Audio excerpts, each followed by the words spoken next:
Halo Sobat Indoban, sahabat Perfect Film. Jadi, film ini mengisahkan tentang seorang pemuda yang tiba-tiba mendapati dirinya memiliki kemampuan untuk berteleportasi ke seluruh dunia hanya dengan membayangkan tempat tersebut. Namun naasnya, ia menggunakan kemampuannya itu untuk kejahatan sehingga ia menjadi target sekelompok pemburu karena kemampuannya itu. So, buat kalian yang suka film aksi ilmiah seperti saya, film ini didedikasikan buat kita.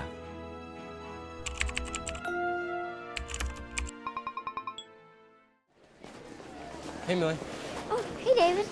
Scene film dibuka dengan seorang remaja kelas 3 SMA bernama David Rush. Di kala itu, ia jatuh hati dengan teman sekelasnya bernama Millie. Si Millie ini memiliki kemampuan besar yaitu traveling ke beberapa negara yang salah satunya adalah jalan-jalan ke kota Roma. Sepulangnya sekolah, David memberikan hadiah kecil berupa bola salju ataupun snowball kepada Millie. Millie terlihat suka dengan snowball itu. Namun tiba-tiba bola itu dirampas oleh Meg, si murid jahil di sekolah ini. Si Meg lalu membuang itu bola ke permukaan sungai yang beku. David segera berjalan ke arah bola itu tanpa memikirkan kekuatan lapisan es. Endingnya, ia berhasil mengambilnya. Namun tiba-tiba, boom! Tenggelamlah ia dan langsung terbawa arus deras. Dalam hitungan detik, tiba-tiba... Ya, secara ajaib ia telah berpindah ke perpustakaan sekolah. Begitulah awal mula kejadiannya. Menjelang maghrib, sampailah David ke rumahnya. Ia langsung disambut oleh bapaknya yang bernama William yang selalu marah-marah kepada David tanpa alasan yang jelas. Dad, you know when I ask a question, I expect an answer, okay? Hey. Jadi, si David ini hanya tinggal bersama ayahnya. Tidak diceritakan apa pekerjaan papanya, namun yang terlihat, bapaknya adalah seorang pemabuk. Ibunya kemana bang? Ya tentu saja ibunya telah lama pergi meninggalkan keluarga ini tepatnya saat David berumur 5 tahun. Mungkin itulah yang membuat papanya stres. Oke, David masuk ke kamar dan mengunci pintu untuk menghindari semprotan ayahnya. Namun kemudian... Ya, David menghilang begitu saja dan meninggalkan pusaran angin di atas ranjang. Lagi-lagi ia telah berada di perpustakaan sebelumnya. Just teleport. Kali ini David baru percaya bahwa kejadian hari ini bukanlah ilusi semata. Namun sepertinya ia memiliki ilmu berteleportasi. Tak lama kemudian datanglah satpam yang membuat David secara refleks berpindah lagi ke kamarnya. Kini, ia sudah tahu cara menggunakan kekuatan tersebut, yaitu dengan membayangkan tempat yang ia inginkan itu. Malam itu juga, David yang memang sudah muak dengan tingkah papanya, lalu memutuskan mengubah jalan hidup dengan cara seperti yang ibunya lakukan dulu, yaitu meninggalkan rumah ini tanpa pamit. Di sisi lain, Millie baru saja curhat kepada ibunya dan menangisi kejadian tadi siang karena menganggap David sudah meninggal. Tak lama berselang, ia seperti mendengar ada panggilan David dari luar. Ia keluar untuk mengecek suara itu. Namun, ia hanya menemukan bola itu. Millie mengklaim kalau ini pasti kelakuan David. Ia sangat senang karena David masih hidup walaupun sekarang ini sama sekali tak melihat keberadaan David. David? Di hari berikutnya, David menyewa kos-kosan di sebuah kota. Disinilah ia memutuskan berhenti sekolah dan lebih memilih mengasah kemampuan teleportasinya.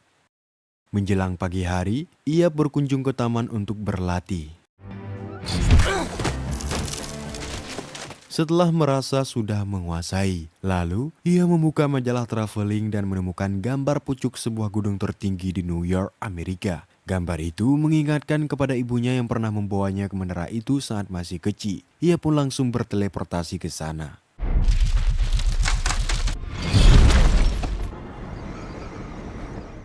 Beberapa hari kemudian, David merasa sudah sangat menguasai cara berteleportasi. Ia berniat untuk mendapatkan uang dengan cara mencuri langsung dari bank.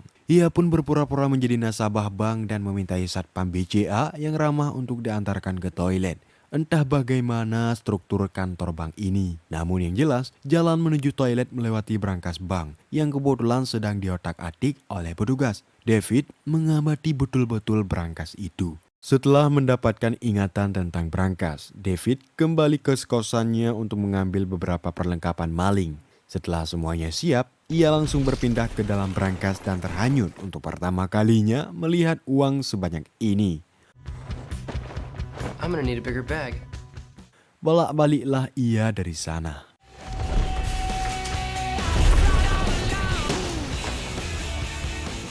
Keesokan harinya, satu New York dibuat gempar dengan pembobolan tadi malam yang sangat aneh karena tidak ditemukan kerusakan sama sekali pada fisik luar brankas. Kemudian, datanglah pria berambut putih yang bernama Roland yang mengakui dirinya sebagai Who are you with? NSA. pihak bank langsung mempercayai dan ia pun bebas menyelidiki kasus ini. Roland terlihat tidak aneh lagi dengan kasus seperti ini karena ia sudah tahu tentang teleport. Roland juga memiliki ratusan anak buah yang bertugas untuk menangkap dan membunuh orang-orang yang bisa teleport. Scene film kemudian berlanjut ke 8 tahun kemudian. David kini sudah terlihat layaknya bak miliarder. Dia yang tinggal di apartemen mewah di kota New York menempeli dindingnya dengan ratusan foto yang pernah David kunjungi, sedangkan lemari besinya penuh dengan dolaran. David terlihat sangat menikmati hidupnya ini. Ia piknik London lalu berselancar di Bali dan makan siang di atas berhala singa di Mesir. Di sisi lain, tepatnya di hutan Amazon, Roland dan anak buahnya berhasil menangkap salah satu teleport ataupun jumper. Mereka menggunakan kabel listrik sebagai senjatanya karena memang kelemahan si jumper adalah listrik. Roland pun kemudian mengeksekusi si jumper sambil mengatakan, hanya Tuhanlah yang pantas memiliki kekuatan ini. One less of you to worry about. Beberapa hari kemudian saat David pulang ke apartemennya, ia bertemu Roland yang secara ajaib sudah ada di apartemennya. David lalu menanyakan siapa dan mengapa kau di sini. Roland menjawab kalau dirinya sedang menumpang wifi untuk membalas chat WA. Dengan nada tinggi, David memaksa Roland untuk pergi. Namun bukannya pergi, Roland malah menyerang David dengan tongkat listrik. Oh, I know who you are.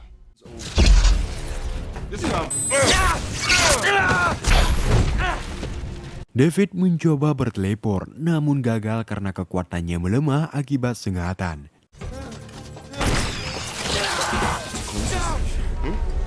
David kemudian berteleport ke gudang dan mengambil uang secukupnya dan langsung berteleport ke kamar masa kecilnya. Ayah David yang merasakan kehadiran anaknya, ia segera ke kamar David dan memohon agar David jangan pergi lagi. Namun sayangnya, David menolak dan malah pergi meninggalkan William untuk kedua kalinya. Who is this? Kehidupan David kini mulai terganggu dengan adanya Roland. Ia lalu memutuskan untuk menemui cinta pertamanya, yaitu si Millie. David menemukan Billy bekerja di sebuah bar dekat sekolahnya dulu. Namun, ia tak berani menghampiri Millie. Saat David berjalan keluar dari bar, ia bertemu lagi dengan Mark yang masih memanggil David dengan sebutan si nasi kotak. Jesus Christ, am I seeing a ghost? Pada saat itu juga Millie datang dan tanpa sopan santun, Mark mengelus-ngelus Millie. Hal itu membuat David marah hingga terjadilah gelutan.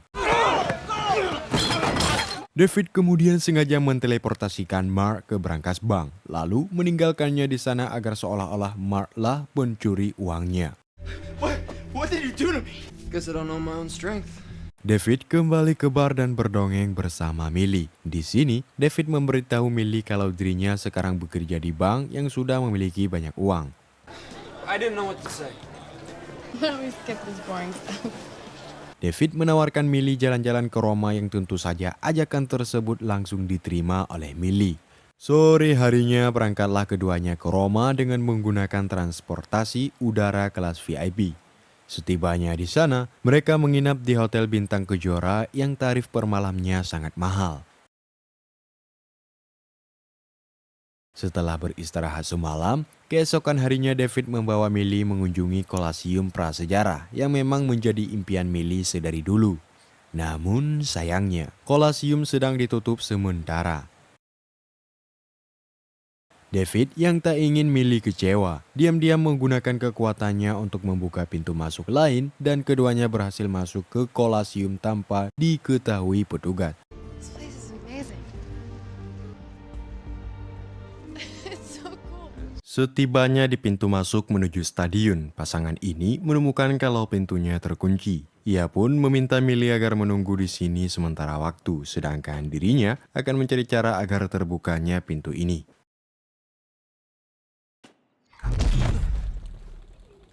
Saat hendak membuka pintu, David melihat pria yang sebelumnya yang sedang mengencingi dinding. Did you think you were the only one? Pria tersebut bernama Griffin, yang ternyata seorang jumper sama seperti David. Ia kemudian memberitahu David kalau dia bukan satu-satunya jumper di dunia ini. Begitu juga pemburu jumper yang banyak berkeliaran di luar sana. David sangat terkejut karena Griffin tahu tentang Roland. Pada saat itu juga dua anak buah Roland datang untuk menangkap mereka.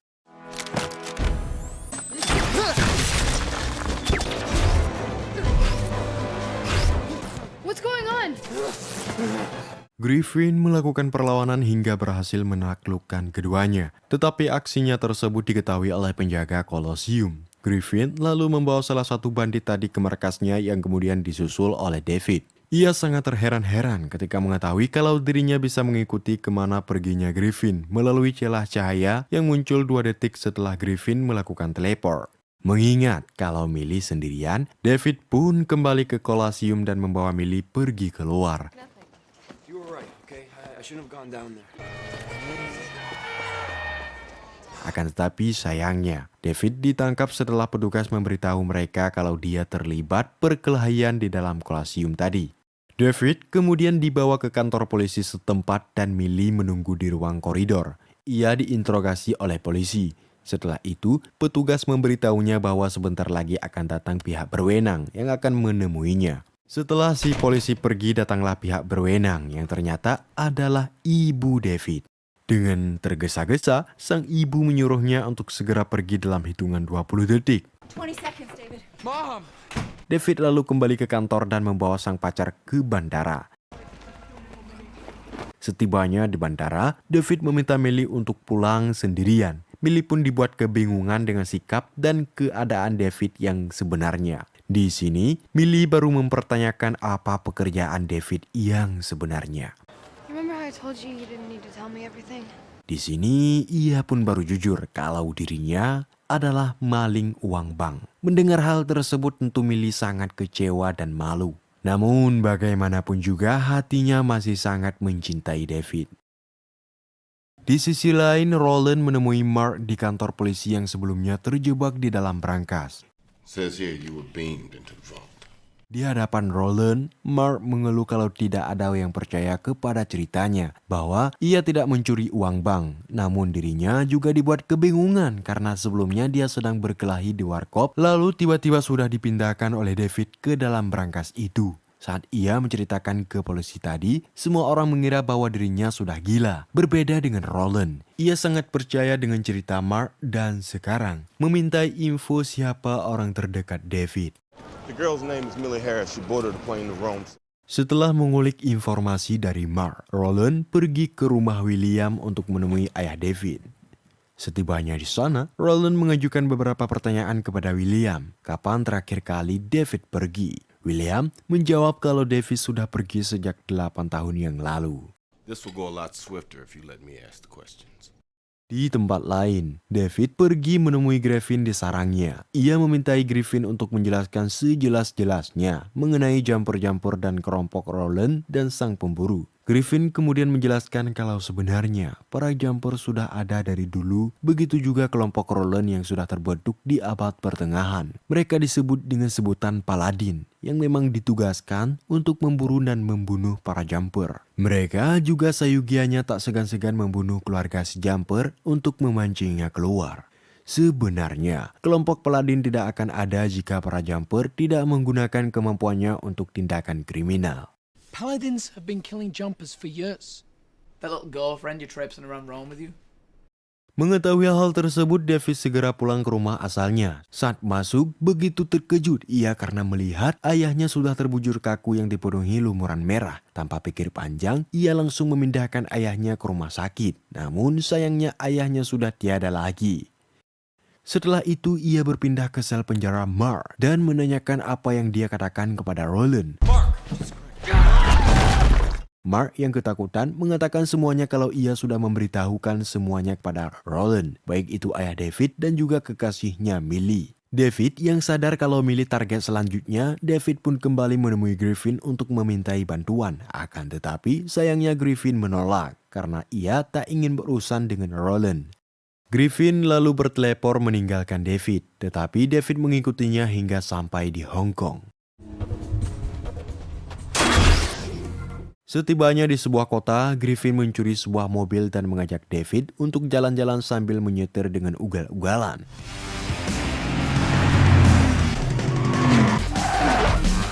Sambil menyetir, Griffin menceritakan masa lalunya di mana para Paladin membunuh orang tuanya saat dirinya masih umur 5 tahun. Setelah sekian waktu, akhirnya Griffin pun setuju untuk membantu David menyelamatkan Millie. Kemudian, keduanya berteleport ke bandara Amerika dan menunggu Millie turun dari pesawat. Namun ternyata penerbangan Millie telah tiba 1 jam yang lalu. David kemudian berteleport ke apartemen Millie. Millie sangat terkejut melihat David yang tiba-tiba muncul begitu saja. Lalu David menceritakan yang sebenarnya, bahwa dirinya bisa berpindah-pindah lokasi begitu saja hanya dengan membayangkan tempat tersebut. Just go. We gotta go. Leave me alone. Tak lama berselang datanglah Roland beserta anak buahnya. Tanpa pikir panjang, David memeluk Millie dan memindahkannya ke sarang Griffin agar tidak bisa ditemukan oleh Roland. Roland yang memang sudah sangat paham dengan kelemahan jumper kemudian menyemprotkan entah cairan apa itu yang jelas kini bekas teleport David sudah terlihat. Roland pun masuk ke celah tersebut dan berakhir di markas Griffin. Roland pun langsung menembak David dengan senjata kawat yang dialiri listrik hingga membuatnya tak berdaya. Di saat David hendak dibunuh, keduanya terlibat perkelahian yang sangat epik, di mana Griffin sengaja berpindah ke London hanya untuk menabrakkan bus ke Roland. Namun sayangnya, Roland masih bisa menghindar. Saat Roland akan menyerang David dan Millie, Griffin muncul kembali yang langsung memukul mundur Roland. Keduanya terus berkelahi sedangkan Millie membebaskan David dari kawat listrik.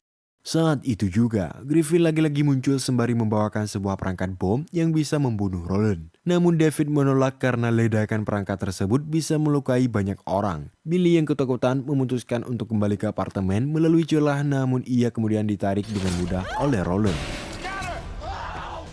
Griffin lagi-lagi memujuk David untuk meledakkan bomnya. David terus menolak hingga keduanya berujung pada perkelahian dalam memperebutkan generator pemicu bom.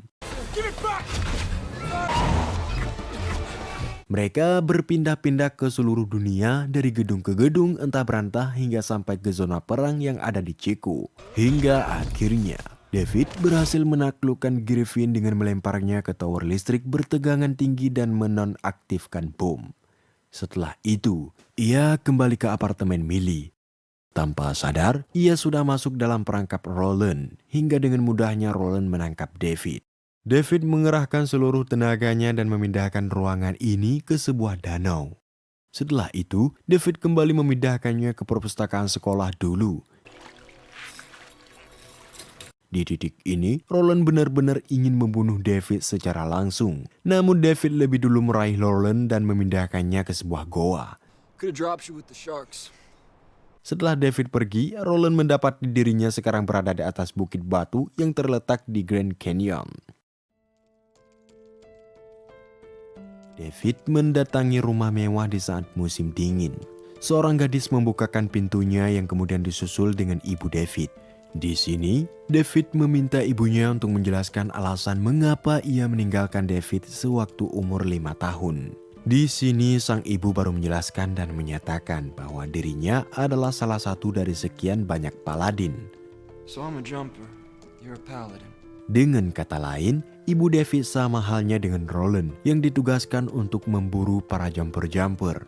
Namun tentunya sang ibu tidak tega membunuh anaknya sehingga ia memutuskan untuk meninggalkan David saat masih kecil. Intinya sang ibu pada dasarnya masih sangat menyayangi David. Kemudian ia keluar dari rumah ibunya dan bertemu Millie yang dari tadi menunggu David. Keduanya kemudian berteleport ke entah berantah. Film pun selesai. Look at me sometimes.